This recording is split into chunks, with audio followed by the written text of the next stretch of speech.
بسم اللہ الرحمن الرحیم نحمدہ ونصلی علی رسولہ الکریم۔ پہلا باب، دین کی خاطر سختیوں کا برداشت کرنا اور تکالیف و مشقت کا جھیلنا۔ حضور اکرم صلی اللہ علیہ وسلم اور صحابہ کرام رضی اللہ عنہم نے دین کے پھیلانے میں جس قدر تکلیفیں اور مشقتیں برداشت کی ہیں، ان کا برداشت کرنا تو درکنار، اس کا ارادہ کرنا بھی ہم جیسے نالائقوں سے دشوار ہے۔ تاریخی کتابیں ان واقعات سے بھری ہوئی ہیں، مگر ان پر عمل کرنا تو علیحدہ رہا، ہم ان کو معلوم کرنے کی بھی تکلیف نہیں کرتے۔ اس باب میں چند قصوں کو نمونہ کے طور پر ذکر کرنا ہے۔ ان میں سب سے پہلے خود حضور اکرم صلی اللہ علیہ وسلم کے ایک قصے سے ابتدا کرتا ہوں کہ حضور کا ذکر برکت کا ذریعہ ہے۔ حضور اکرم صلی اللہ علیہ وسلم کے طائف کے سفر کا قصہ۔ نبوت مل جانے کے بعد 9 برس تک نبی اکرم صلی اللہ علیہ وسلم مکہ مکرمہ میں تبلیغ فرماتے رہے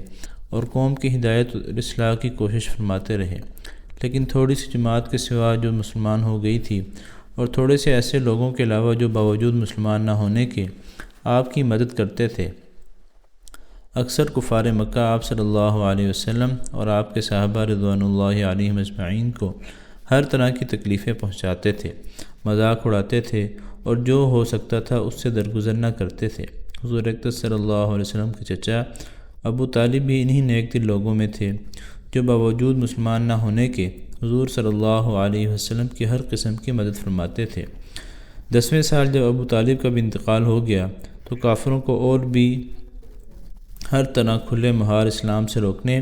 اور مسلمانوں کو تکلیف پہنچانے کا موقع ملا۔ حضور اکرم صلی اللہ علیہ وسلم اس خیال سے طائف تشریف لے گئے کہ وہاں قبیلہ ثقیف کی بڑی جماعت ہے، اور اگر وہ قبیلہ مسلمان ہو جائے تو مسلمانوں کو ان تکالیف سے نجات ملے اور دین کے پھیلنے کی بنیاد پڑ جائے۔ وہاں پہنچ کر قبیلہ کے 3 سرداروں سے جو بڑے درجے کے سمجھے جاتے تھے گفتگو فرمائی اور اللہ کے دین کی طرف بلایا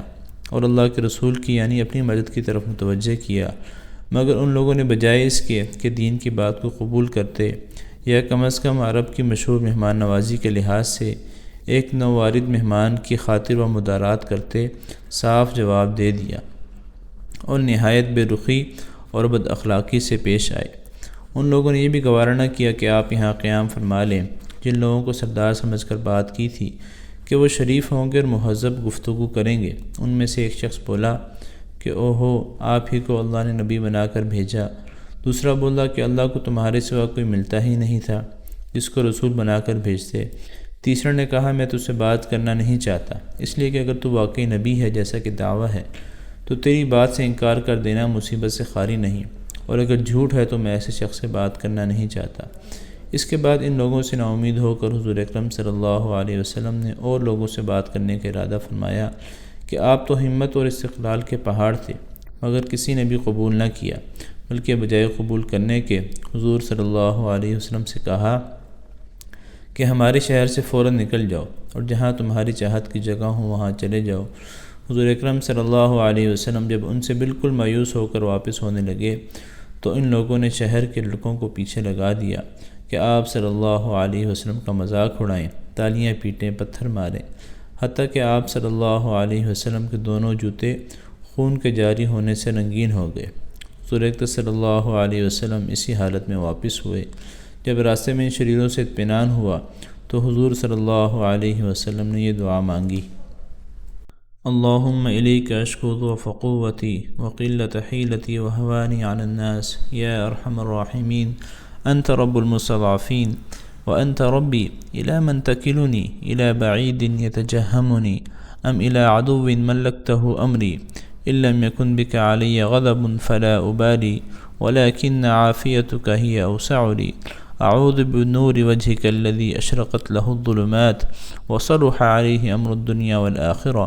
من ان تنزل بي غضبك او يحل علي سخطك لك العتبى حتى ترضى ولا حول ولا قوة الا بك۔ كذا في سيرة ابن هشام۔ قلت واختلفت الروايات في الفاظ الدعاء كما في قرة العيون۔ ترجمہ: اے اللہ، تجھی سے شکایت کرتا ہوں میں اپنی کمزوری اور بے کسی کی اور لوگوں میں ذلت اور رسوائی کی۔ اے ارحم الراحمین، تو ہی ضعفاء کا رب ہے، تو ہی میرا پروردگار ہے، تو مجھے کس کے حوالے کرتا ہے؟ کسی اجنبی بیگانے کے جو مجھے دیکھ کر تو شروع ہوتا ہے اور منہ چڑھاتا ہے، یا کہ کسی دشمن کے جس کو تو نے مجھ پر قابو دے دیا۔ اے اللہ، اگر تو مجھ سے ناراض نہیں ہے تو مجھے کسی کی بھی پرواہ نہیں، تیری حفاظت مجھے کافی ہے۔ میں تیرے چہرے کے اس نور کے طفیل جس سے تمام اندھیریاں روشن ہو گئی اور جس سے دنیا اور آخرت کے سارے کام درست ہو جاتے ہیں، اس بات سے پناہ مانگتا ہوں کہ مجھ پر تیرا غصہ ہو یا تو مجھ سے ناراض ہو۔ تیری ناراضگی کا اس وقت تک دور کرنا ضروری ہے جب تک تو راضی نہ ہو۔ نہ تیرے سوا کوئی طاقت ہے نہ قوت۔ مالک الملک کی شان قہاری کو اس پر جوش آنا ہی تھا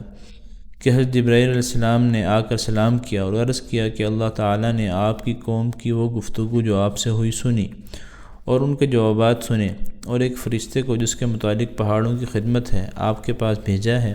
کہ آپ جو چاہیں اس کو حکم دیں۔ اس کے بعد اس فرشتے نے آ کر سلام کیا